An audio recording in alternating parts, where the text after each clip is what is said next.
Alright sir, go ahead po sa inyo po sinasabi kanilang earlier statements, pinaglalaban niyo po inyong atleta. Go ahead po sir. Yes. Pinaglalaban ko yung atleta namin. Paano kasi? May qualifying tournaments yan para makasali sa national team. And eventually, sila yung ipapadala sa Southeast Asian Games. Si Alexa Larrazabal was the number one. Hindi, ito kasi yung pinaka-konteksto nito is actually nagkaroon ng insidente na kung saan yung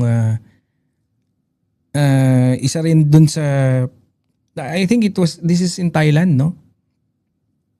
Kung saan sa fencing kinaltukan ni Kong Richard, yung isa sa mga I think it's presidente rin yata ng fencing yun, di ba?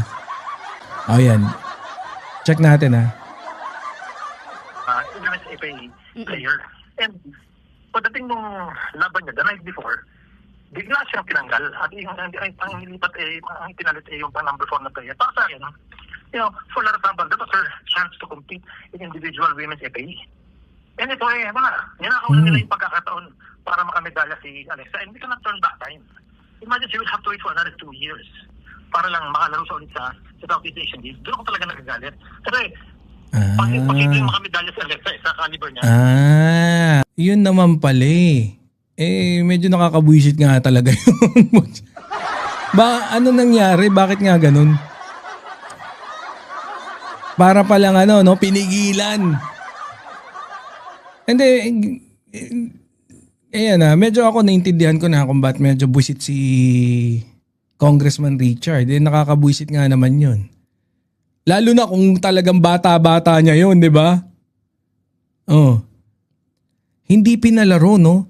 Hindi, siguro kung nakikisimpatya si Congressman Richard doon or lalo na kung medyo talagang siya yata nagtitraining doon sa bata And then all of a sudden after 4 days na bago yung prior dun sa laro, biglang hindi pinaglaro. Pero dahil may favoritism sila doon sa atleta na gusto nila, at ito talaga Si Vad din kasi minsan minsan kasi may information si Sir Vad, no? Na yung information niya na kanya lang. Pero ang problema kay Sir Vad, hindi mo hindi niya kayang paghiwalayin yung opinion niya at saka yung information on hand. Pinayagan din ng national coach. Kaya nagkagulo ng ganun. Opo.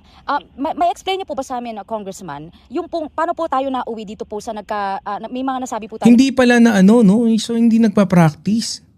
Regardless, hindi dapat siya nanakit. 64 years old na yon, sinapak niya, no? Oo nga, no? Yun din Sinapak ba? Kala ko kinaltukan lang.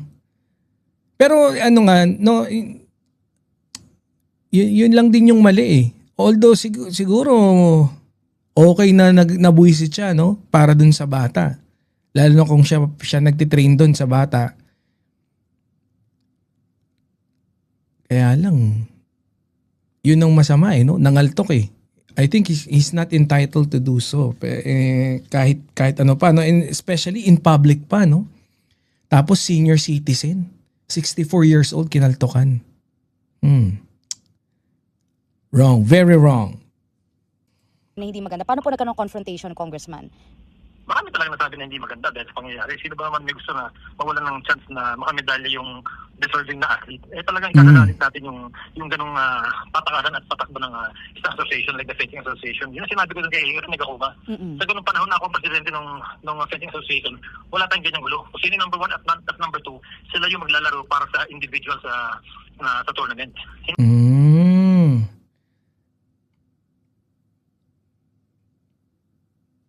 Oo, no? Parehas lang yan. Parehas lang din yan, Bibi. Nananakit pa rin. Oo nga no? Oo nga hindi. Ako din naman ayoko ng ayoko ng violence. Pero I have a fair share, no? Yung yung suntukan, sa tingin ko pangkalye lang yung dating niya. Pero with yung caliber mo, no? Yung kalibre mo na sportsman ka, di ba? Tapos atleta ka, tapos fencing, tapos nagta-taekwondo ka pa. Tapos yung kalibre mo ganun, tapos mabilis uminit ulo mo.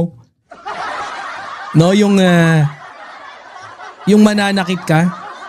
I think pinaka the best kinasuhan niya eh. No, kinasuhan niya, hindi na sana siya nanakit. Kung sa tingin niya merong mali, sana kinasuhan niya. Yung nakikahiya, nakuha na ng CCTV, o nga eh. Pagkakuha ng CCTV, pagkaalam pa ng news, utya congressman daw yan eh sa Pilipinas. Diyan pa kayo nagkaltukan, hayop kayo. Oh. Wala tayong ililipat yun, wala tayong tatanggalin. Walang favoritism. Opo. Congressman, ito pong nangyari po ngayon. Meron po ba, nakapag-usap na po ba kayo ulit ni Sir Rene after the incident? Kumusta po? Hindi, nakita ko lang na maraming sa interview sa TV, kaya ako nagpa-interview sa inyo. Opo, sir. And we had, meron po ang latest statement, sir, from Sir Rene, ang sabi. Any reaction to this, Congressman? Ang sa akin naman, hindi rin. Ayan ha, madami pa lang kayong opinion dyan, no?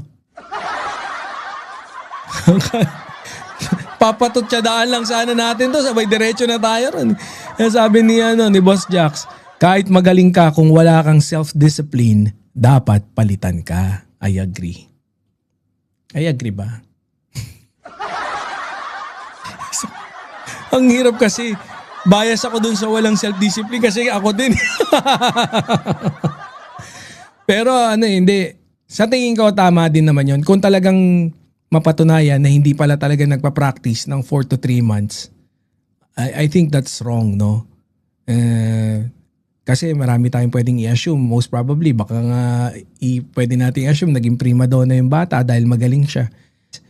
Nasa mali din naman talaga yung ginawa ni Goma. Kahit nasa tama yung reasoning niya, hindi naman tama yung nanakit ka ng official. Dapat inalam muna lahat ng nangyayari. So I think, siguro, sa tingin ko nasulsulan, no, I can just assume, no, kasi most probably parang 4 days na, alam na pala niya na tinanggal, 4 days na tapos hindi na siya pinaglaro eh. So siguro nagkita-kita ron, support, tapos yun. Nagkita, ba't mo tinanggal, ganito ganyan, nagkasagutan, nagkaltukan. Pero parang mali no? Parang pantatraidor na yung ginawa ni Goma kasi kitang-kita, nakatalikod na no? Although, tingin ko kaya niya naman gawin yung pag nakaharap, no? Pero naman ako magsasorry sa kanya. Mabuti na rin yung sinabi niya na gano'n. One last, yes, go ahead, Congressman. Yes, sir. May plano daw po siya na idulog ito sa Ethics Committee ng House of Representatives. May mga sinabi po siya na gagawin niyang next step, sir. Ano po ang masasabi niyo dito sa itataas na po niya sa ganitong sitwasyon, ito pong nangyari? Alam mo siya kung ano gusto niyang gawin. Tandaan niya dapat na nandito kami sa Thailand. Hindi ako congressman dito. Nandito ako sa Thailand as an athlete and as a sports official. Ayun. Hindi ko alam yun kung tama ba yun. Sabi ni Attorney Claire kanina, parang naiintindihan niya kung bakit sumama yung pakiramdam ni Congressman Richard. Pero hindi naman nga tama na kinaltukan din niya. Mali din doon. No? So, pero ngayon ako sa tingin ko, dapat talaga ma-penalize, no? Si Richard Gomez. Doon sa Ethics Committee, madesisyonan kung Sa tingin ko, okay na, sapat ng parusa yung pagsamahin sila ng mga sa loob ng 3 taon. Si Congressman Meow Meow.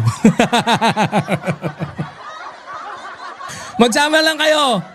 Okay na. Okay ng parusa yan. Magtropa kayo yun. Sa tingin ko, enough na yun. Dito ako sa ganung capacity. So kung magdadala siya ng Communist Ethics Committee, edi idalin niya kung doon sa Maligaya. Copy po dito. Congressman, is there any other statements that you'd like to release, sir, to the public po? Any clarifications, messages po sa mga kababayan po natin dito sa Pilipinas, Congressman? Sa mga kababayan natin dito sa Pilipinas, no? Nandito kami sa Southeast Asia, hindi sumalaban para sa makuha ng medalya para sa bansa natin. Ang nakakalungkot dito, kung sino pa yung deserving na atleta, sa pa yung tatanggalin ng mga opisyal ng fencing. Sana naintindihan niyo kung bakit nagkaroon ng ganung klaseng gulo. Yun lang po. Thank you. Maraming salamat. Yun. I think it's mali. Hindi ikaw yung magja-judge kung talagang yun ba yung deserve na pumasok. Kasi kung yun yung kahit ikaw yung nagtitraining nun kung yung sila yung mga officers, official na pipili, no?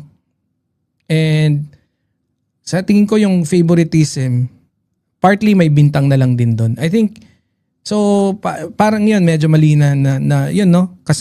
Sama-sama na yung bintang doon, di ba? Isa na sa pambibintang yun na, yun nga, may favoritism, parang, palarong pambansa, parang Southeast Asian game, tapos, favoritism. Hindi, favorite ko yan eh. Lagi akong nginingitian yan eh, kaya favorite ko yan eh. Di ba? I think that's not, I think it's a wrong accusation. Mahirap and besides, mahirap patunayan yun. Nahuli ka mang pananakit ni Ito, late Representative panoorin Richard natin Gomez yung kay Philippine pananakit mo, Fencing ha. Association President Rene Gakuma sa 2025 SEA Games sa Thailand. Kwento ni Gakuma, nag-ugat ang Ay, insidente nakatalikod na eh, oh. dahil sa pagpapalit Oh, ng lineup. nakatalikod eh.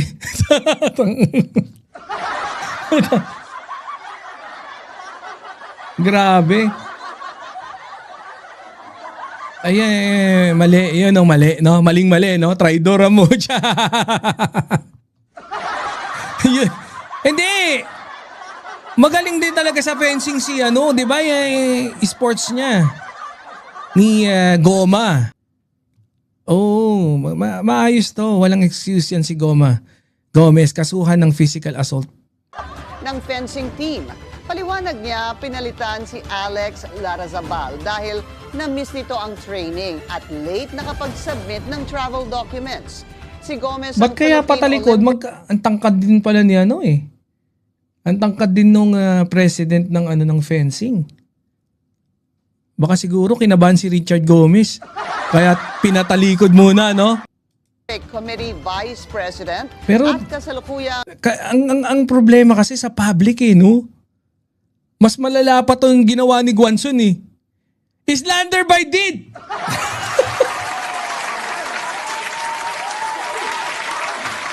Sorry. Sorry, attorney ha. Sorry. Kasi slander by deed. By lang yun nawala. Ay, buti yun dyan si attorney. Oh, slander by deed. Yung by deed lang yung nakalimutan. Yung by lang eh. Sayang, konting-konti na lang Ang galing ko na sana kasi wala eh. kung saan miyembro rin ang kanyang anak na si Juliana. Kita mo? Miyembro pala, presidente ni Juliana yung kinaltukan mo.